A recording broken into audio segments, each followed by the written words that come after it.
নমস্কার। আজ আপনাদের সামনে আমি উপস্থিত হয়েছি আমার দীর্ঘদিনের শিক্ষকতার অভিজ্ঞতা আপনাদের সঙ্গে শেয়ার করতে। আমি ক্লাসরুমে শিশুদেরকে অঙ্ক শেখাতে গিয়ে দেখেছি যোগ বিয়োগ গুণ ভাগ এই চারটা প্রক্রিয়া শিশুরা সহজেই এবং বারবার অনুশীলনের মাধ্যমে শিখে। কিন্তু সমস্যাটা তখন হয় যখন তাদেরকে লেখা অঙ্ক দেওয়া হয়।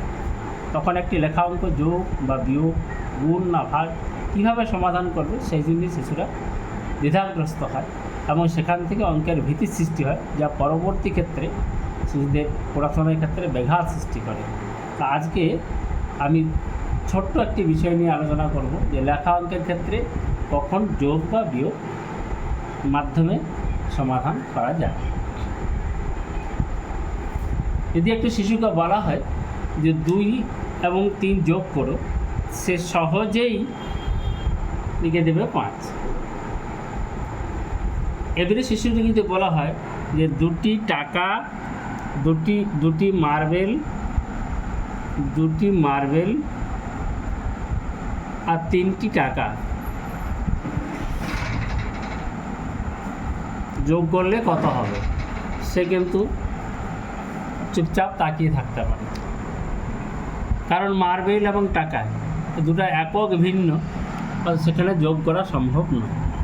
তাহলে এইখানে সমাধানটা আছে, যখন কোনো লেখা অঙ্ক পড়বে তখন তাদেরকে যদি বলা হয় দেখো দুটো একক একই আছে কি না, যদি থাকে এবং তাদের যদি মান বাড়াতে হয় তাহলে যোগ হবে। যেমন যদি বলা হয় যে তোমার কাছে 2টি মার্বেল ছিল, তোমার ভাই তোমাকে 3টি মার্বেল দিল, এখন তোমার কাছে কটি মার্বেল হলো? তোমার কাছে 2টি মার্বেল, তোমার ভাইয়ের কাছে 3টি মার্বেল, তোমার ভাই তোমাকে 3টি মার্বেল দিল, এখন তোমার কাছে মোট কটি মার্বেল হলো? তখন সে বলে দেবে সহজেই 5টি মার্বেল। এখন যেটা শিক্ষকের বা গার্জেনের কর্তব্য সেটা হচ্ছে এই এককটার উপরে গুরুত্ব দেওয়া। প্রথমত হচ্ছে 2টি মার্বেল ছিল আরও 3টে মার্বেল হলো, মার্বেল সংখ্যা বাড়বে না কমবে? বাড়বে। বাড়ার ক্ষেত্রে হবে যোগ, আর যদি মান কমাতে হয় সেক্ষেত্রে হবে বিয়োগ।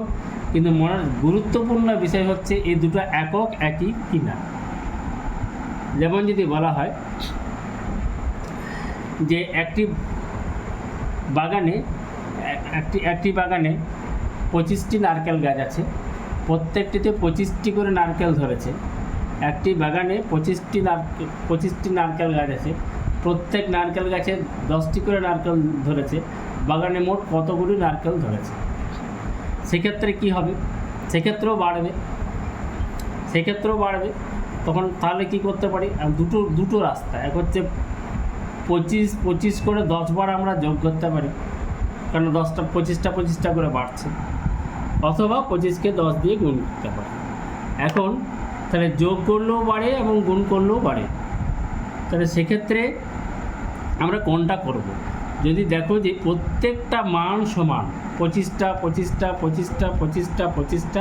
তাহলে যতবারের মান তত দিয়ে গুণ করে নেব। আর যদি ভিন্ন মান হয় যে একটি নারকেল গাছে 20টি, একটি নারকেল গাছে 5টি, একটি নারকেল গাছে 8টি, এরকম 3টি নারকেল গাছে মোট কতগুলি নারকেল ধরেছে, তখন হবে যোগ।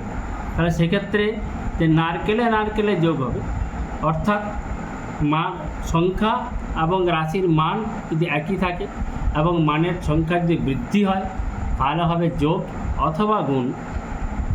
তাহলে সেক্ষেত্রে যদি মানগুলো ভিন্ন হয় তখন আমরা করব যোগ, আর যদি মানগুলো একই হয় তাহলে যতবার বাড়াতে হবে তত দিয়ে গুণ।